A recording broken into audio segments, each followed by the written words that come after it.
وإلى مدين أخاهم شعيبا قال يا قوم اعبدوا الله ما لكم من إله غيره ولا تنقصوا المكيال والميزان إني أراكم بخير وإني أخاف عليكم عذاب يوم محيط ويا قوم أوفوا المكيال والميزان بالقسط ولا تبخسوا الناس أشياءهم ولا تعثوا في الأرض مفسدين بقية الله خير لكم إن كنتم مؤمنين وما أنا عليكم بحفيظ قالوا يا شعيب أصلاتك تأمرك أن نترك ما يعبد آباؤنا أو أن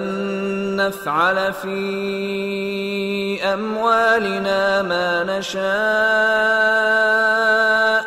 إنك لأنت الحليم الرشيد قال يا قوم أرأيتم إن كنت على بينة من ربي ورزقني منه رزقا حسنا وما أريد أن أخالفكم إلى ما أنهاكم عنه إن أريد إلا الإصلاح ما استطعت وما توفيقي إلا بالله عليه توكلت وإليه أنيب ويا قوم لا يجرمنكم شقاقي أن يصيبكم مثل ما أصاب قوم نوح أو قوم هود أو قوم صالح وما قوم لوط منكم ببعيد واستغفروا ربكم ثم توبوا إليه إن ربي رحيم ودود قالوا يا شعيب ما نفقه كثيرا مما تقول وإنا لنراك فينا ضعيفا ولولا رهطك لرجمناك وما أنت علينا بعزيز قال يا قوم أرهطي أعز عليكم من الله واتخذتموه وراءكم ظهريا إن ربي بما تعملون محيط ويا قوم اعملوا على مكانتكم إني عامل سوف تعلمون من يأتيه عذاب يخزيه ومن هو كاذب وارتقبوا إني معكم رقيب ولما جاء أمرنا نجينا شعيبا والذين آمنوا معه برحمة منا وأخذت الذين ظلموا الصيحة فأصبحوا في ديارهم جاثمين كأن لم يغنوا فيها ألا بعدا لمدين كما بعدت ثمود। और मदियन की तरफ उनके भाई शुएब को भेजा तो उन्होंने कहा कि ऐ कौम, اللہ ہی کی عبادت کرو کہ اس کے سوا تمہارا کوئی معبود نہیں، اور ناپ اور تول میں کمی نہ کیا کرو،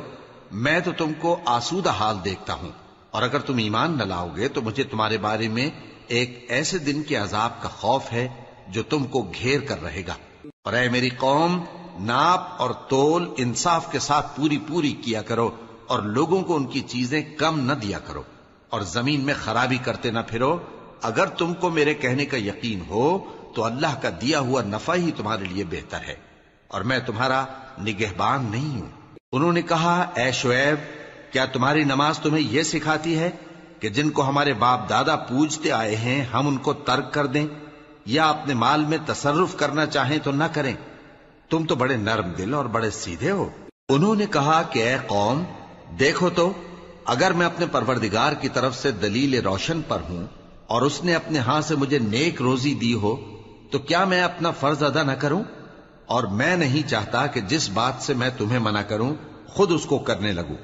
میں تو جہاں تک مجھ سے ہو سکے تمہارے معاملات کی اصلاح چاہتا ہوں،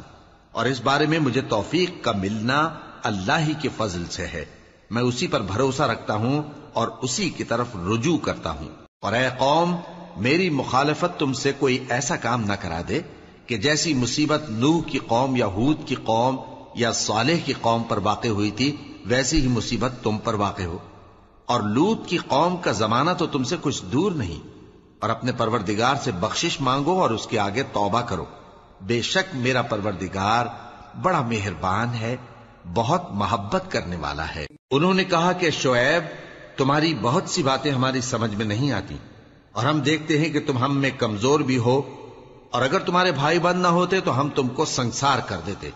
اور تم ہم پر کسی طرح بھی غالب نہیں ہو۔ انہوں نے کہا کہ اے قوم، کیا میرے بھائی بندوں کا دباؤ تم پر اللہ سے زیادہ ہے، اور اس کو تم نے پیٹھ پیچھے ڈال رکھا ہے؟